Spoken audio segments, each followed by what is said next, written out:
Selamat pagi, salam bahagia bagi kita semua, para praktisi maritim di Indonesia. Kawan-kawan semua, eh, kali ini kita akan berbicara masalah apa itu pasar kapal dan apa itu harga kapal. Ya, pasar kapal itu adalah tergantung pada jenis muatan kapal, tergantung pada muatan kapal, ya, muatan apa yang akan diangkut di atas kapal tersebut. Sedangkan harga tergantung dari berapa sebenarnya perolehan kapal tersebut. Kapal bangunan baru berapa perolehannya, kalau kapal second hand bagaimana tata cara penilaiannya, ya. Oke, kali ini saya akan menghubungkan antara pasar muatan kapal dengan harga suatu kapal yang bermain di suatu titik tersebut. Baik kawan-kawan semua, kali ini channel kita adalah channel Sinau Kapal, yaitu belajar tentang kapal agar kita belajar ini secara komprehensif, secara mendalam, ya. Nanti kita akan bekerja sama juga untuk penilaian ini bersama kawan-kawan MAPI, yaitu Masyarakat Ahli Profesi Penilai Indonesia, dan juga kawan-kawan yang sudah tergabung di dalam kantor jasa penilai publik. Namun mereka semua tersebut masih harus difokuskan pada bidang perkapalan dan bidang pelayaran. Kawan-kawan semua, kita berbicara mengenai pasar kapal, ya. Pasar kapal itu tergantung pada komoditinya, komoditi yang akan diangkut oleh kapal tersebut. Katakan komoditi penumpang, itu jenisnya adalah kapal penumpang atau kapal ferry atau kapal kerubut atau kapal yang bisa mengangkut ada cabin penumpangnya, misalnya supply vessel dan sebagainya. So ini adalah komoditi penumpang dan diangkut dengan jenis-jenis kapal tertentu saja. Nggak bisa penumpang diangkut dengan tongkang, penumpang diangkut dengan bagirnya, nggak bisa. Jadi kita harus tahu komoditi apa yang ada di pasar tersebut dan kemudian jenis kapal apa yang digunakan untuk mengangkutnya. Begitu juga misalnya muatan cair, ya.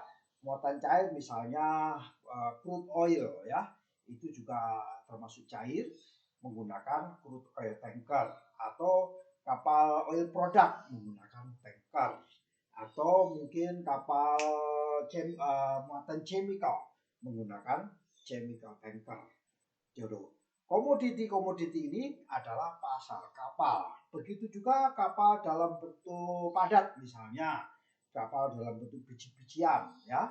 Misalnya biji batu bara atau batu carrier, atau menggunakan carrier atau menggunakan tongkang, atau biji besi menggunakan kapal carrier, atau biji nikel menggunakan kapal carrier, atau dalam bentuk bale, karung-karungan, kita menggunakan kapal jenis general cargo, ya, kapal jenis general cargo, atau dalam bentuk muatan cargo transport unit, ya, sudah standar bentuknya, misalnya menggunakan kontainer, ya. Kontainer itu adalah salah satu jenis kapal yang digunakan untuk mengangkut muatan-muatan kapal yang dalam bentuk cargo transport unit, di mana ukurannya sudah standar.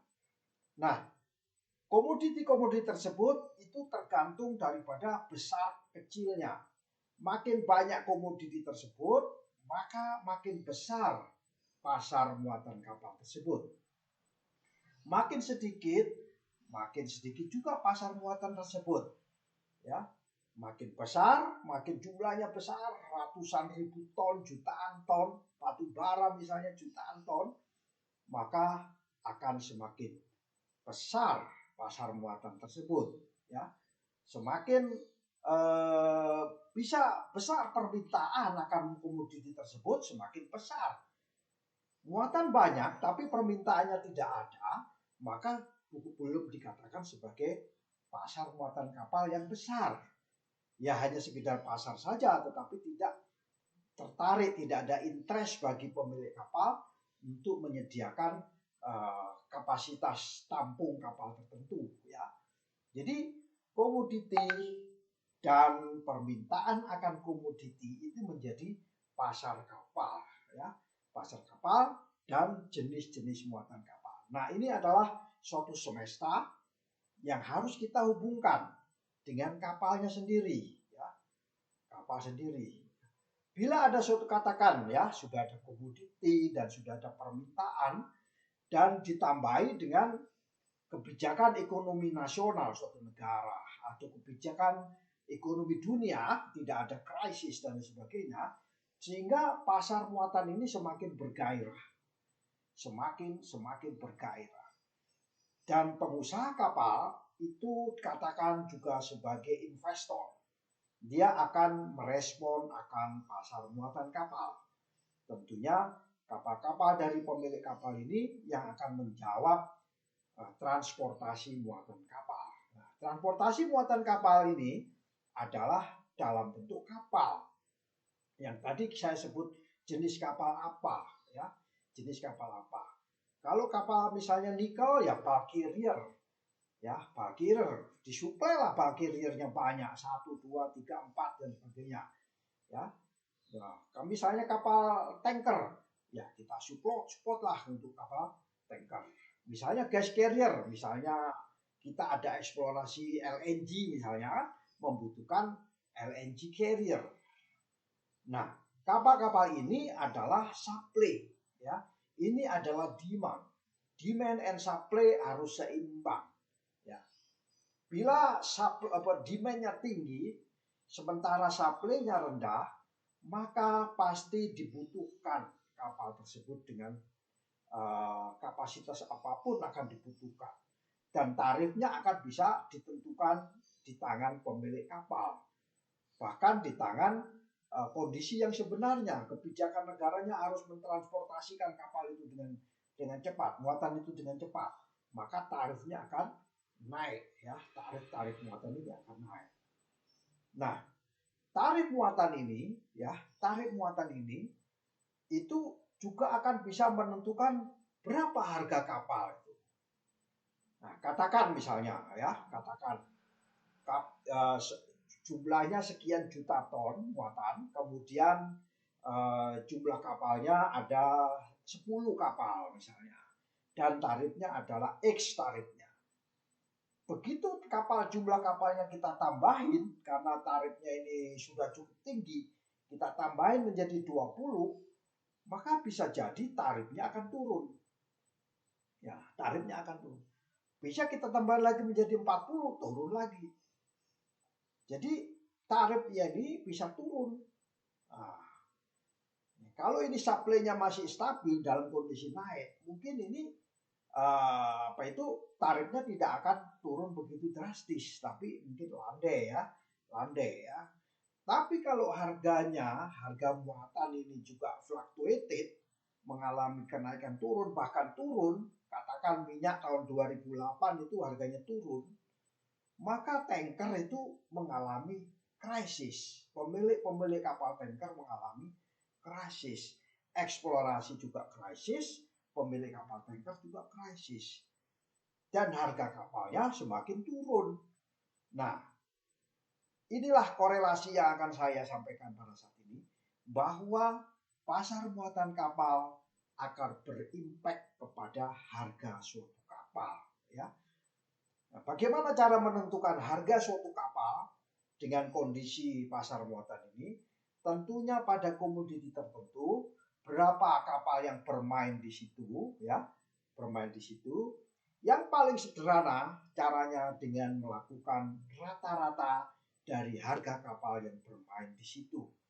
Sehingga untuk bisa menentukan harga kapal pada saat itu, untuk komoditi itu dan di lokasi tersebut, untuk transportasi wilayah tersebut, maka harganya tergantung daripada rata-rata dari kapal yang bermain di situ, ya, bermain di situ.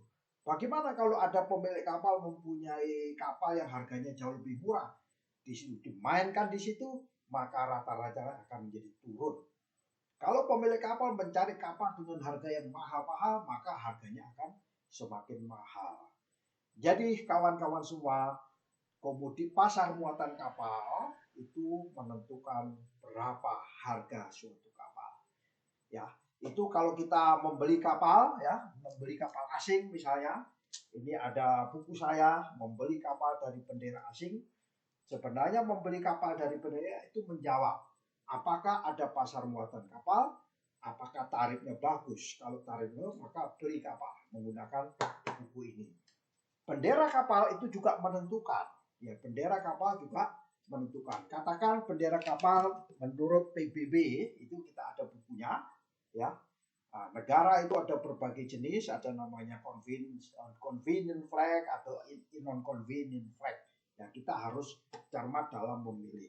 Termasuk di dalamnya nanti ada badan klasifikasi, ada klasifikasi nasional dan klasifikasi internasional. Sebagai contoh tadi misalnya kapal Valkyrie, ya, kapal Valkyrie itu pasti mengangkut nikel, ya, kapal nikel pasti diangkut dengan Valkyrie. Ada satu buku saya namanya cara praktis menilai harga kapal berdasarkan data pembanding, ya, ini dengan Valkyrie, ya. Namun kawan-kawan semua, yang menjadi unik daripada pemilik kapal ini adalah pada saat membeli kapal. Membeli kapal itu pasti ada yang bisa langsung direct ke pembelinya, penjualnya, ada melewati suatu media atau broker, ya. Jadi kita harus bisa mencari broker yang bagus, yang bisa menyesuaikan dengan keinginan daripada pemilik kapal. Bagaimana seorang broker kita memilih broker kapal yang baik? Ada tata caranya. Pilihlah broker kapal yang mempunyai kode etik, ya. Kode etik broker kapal. Jadi dia mempunyai cara-cara menjembatani antara seller and buyer dengan menggunakan kode etik tersebut, ya. Tentunya yang paling banyak dijual di pasaran itu kebanyakan kapal second hand. Dan itu kita harus cari broker kapal yang bisa memasarkan kapalnya, yaitu dengan buku pegangan broker kapal yang untuk kapal-kapal yang second hand, ya. Dan itu broker kapal itu kadang-kadang kasihan karena kadang-kadang tidak memahami masalah bagaimana klausul hukum. Posisinya broker itu di antara buyer dan seller ini bagaimana. Oleh karena itu ada strateginya menjadi seorang broker kapal. Maka keberhasilan seorang broker kapal kita tulis di dalam buku namanya Faktor Keberhasilan Broker Kapal. Demikian kawan-kawan semua, semoga sharing singkat ini bisa bermanfaat bagi kita semua. Selamat berkarya semuanya.